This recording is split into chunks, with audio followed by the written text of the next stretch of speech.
Frage Nummer 61. Was bedeutet Volkssouveränität? Der König, die Königin herrscht über das Volk. Das Bundesverfassungsgericht steht über der Verfassung. Die Interessenverbände üben die Souveränität zusammen mit der Regierung aus. Die Staatsgewalt geht vom Volke aus. Die Lösung ist, die Staatsgewalt geht vom Volke aus. Frage Nummer 62. Wenn das Parlament eines deutschen Bundeslandes gewählt wird, nennt man das Kommunalwahl, Landtagswahl, Europawahl, Bundestagswahl. Die Lösung ist Landtagswahl. Frage Nummer 63. Was gehört in Deutschland nicht zur Exekutive? Die Polizei, die Gerichte, das Finanzamt, die Ministerien. Die Lösung ist die Gerichte. Frage Nummer 64.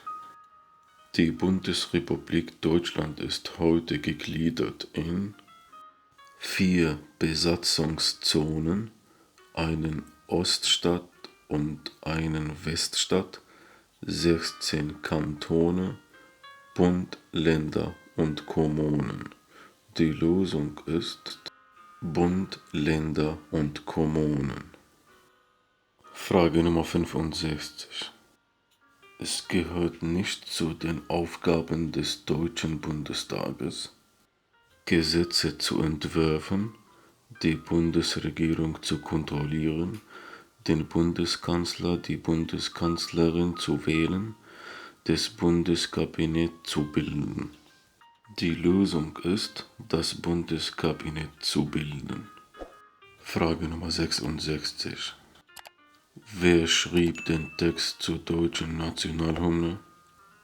Friedrich von Schiller, Clemens Brentano, Johann Wolfgang von Goethe, Heinrich Hoffmann von Fallersleben.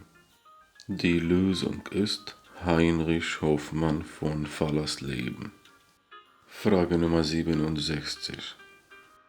Was ist in Deutschland vor allem eine Aufgabe der Bundesländer? Verteidigungspolitik, Außenpolitik, Wirtschaftspolitik, Schulpolitik. Die Lösung ist Schulpolitik. Frage Nummer 68. Warum kontrolliert der Staat in Deutschland das Schulwesen?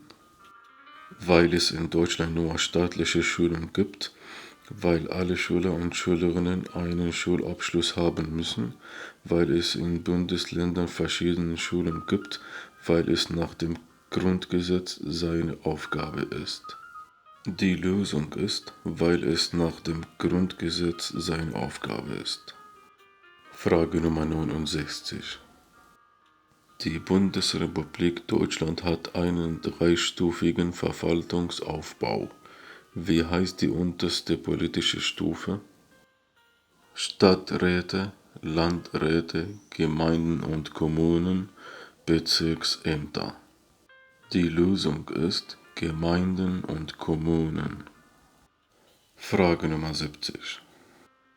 Der deutsche Bundespräsident Gustav Heinemann gibt Helmut Schmidt 1974 die Ernennungsurkunde zum deutschen Bundeskanzler.